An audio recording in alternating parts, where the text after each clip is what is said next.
Today we're going to take a look at the latest addition to the Phantom fleet. On the right we have a Phantom 4 Pro, and this is a drone that I've flown for many hours. And the piece of black tape that you see in the front is just to cover my registration number and phone number. And on the left is the latest edition, and that is the Phantom 4 Advanced. One of the major differences, if we look at the Phantom 4 Pro on the right, you can see the two little black dots on the landing gear. That is your rear collision avoidance. And if we look at the Phantom 4 Advanced on the left, you see there is no rear collision avoidance. Now if we look on the side, we see on the right hand side the Phantom 4 Pro that has collision avoidance on the side. If we look on the left there, the Phantom 4 Advanced has no collision avoidance on the side. And the piece of black tape there is just to cover up my registration number. And we can see by looking at the bottom of them, both have the sonar and they have the down-firing cameras. The other major difference is the Phantom 4 Advanced on the left will transmit only on the 2.4 gigahertz frequency, and the Phantom 4 Pro on the right will transmit on the 2.4 and the 5.8 gigahertz frequency. So why didn't I buy a Mavic Air? They're actually very compact, easy to transport, and they are a really nice little drone. Well, to tell you the truth, I actually did have one on order when they came out. There was a 2-week shipping time frame before they would send it, and before that I started watching the videos of the people that already had them. Now the Mavic Air uses a hybrid Wi-Fi signal, and one of the things I noticed when I was watching the video is it didn't seem like the range was quite as good as what I was getting from my Phantom 4 Pro. The Phantom 4 Pro uses a LightBridge technology, and that is kind of a proprietary type signal communication system. The Phantom 4 Advanced also uses the same thing. One of the other things too is when I'm flying my Phantom 4 Pro, generally at about 50% I'm done with the flight and thinking about heading back. With the Mavic Air, I noticed by watching the videos there that they were running their batteries a lot lower than I normally would. At the 50% level, I have plenty of time to get back, and if something unusual happens, I still have plenty of battery to deal with any circumstance that comes up. A lot of times in these videos I saw these guys land in their Mavic Air with 20% or less battery level, and I just do not feel comfortable flying with a battery level that low. Another thing is the controller battery. I've gone out and I've done 11 flights. I'll do a flight in one place, go to the next, do a flight, go to the next place, do a flight.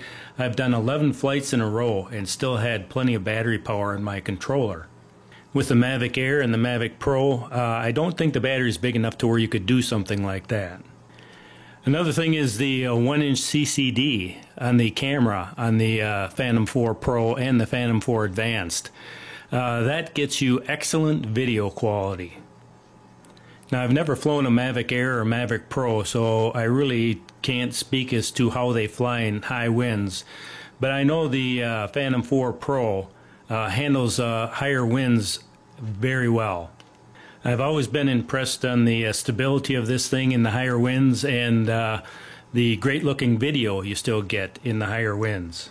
And now looking at the big disadvantage is portability. These things are pretty bulky, so if you're going to pack up and run with one, it's going to take a little pre-thought on where you're going to store it, how you're going to carry it.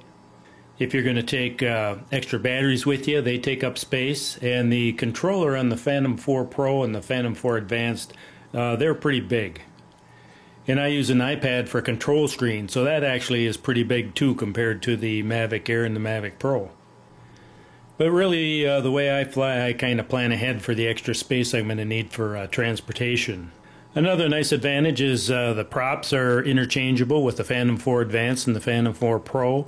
The batteries are interchangeable, so I can use all the batteries I have for my Phantom 4 Pro with my Phantom 4 Advanced. So why did I buy a Phantom 4 Advanced instead of a Phantom 4 Pro, and why did I even buy another one?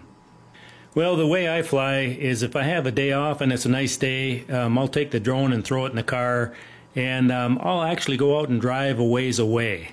So now if I'm a ways away from home and start having a problem with the drone there, I can just switch to the second drone and I can enjoy the trip. A good example would have been when I went up to Grand Marais. Before I went, I had upgraded the firmware on it, and I didn't do a test flight before I left. That was a big mistake. As I was heading up along Lake Superior there, I found out that there was an issue with the firmware upgrade, and I was having problems flying. Now, I learned a lesson there that after you do a firmware upgrade, you always want to do a test flight before you go on a trip with one. The thing is, though, is if I would have had a second drone with me, I could have flown that, and I could have got some much better video. So why did I buy the Phantom 4 Advanced instead of the Phantom 4 Pro? That was mainly price. The real disadvantage is the collision avoidance between the Phantom 4 Pro and the Phantom 4 Advanced. Now, the Phantom 4 Advanced that I just bought was a refurbished unit, but it was $700 less than the Phantom 4 Pro. The collision avoidance is really nice to have, but I found out that as I've flown and gained experience, it doesn't matter a whole lot to me whether the collision avoidance is turned on or off. I try not to fly in a situation where I would ever even need it. And so just having collision avoidance in the front there is just fine with me. Having only 2.4 gigahertz for signal transmission really isn't a big deal with me either. I really prefer flying with the 2.4 gigahertz signal. It seems like it's a little bit stronger than the 5.8. I really do appreciate the Lightbridge technology that both these drones have.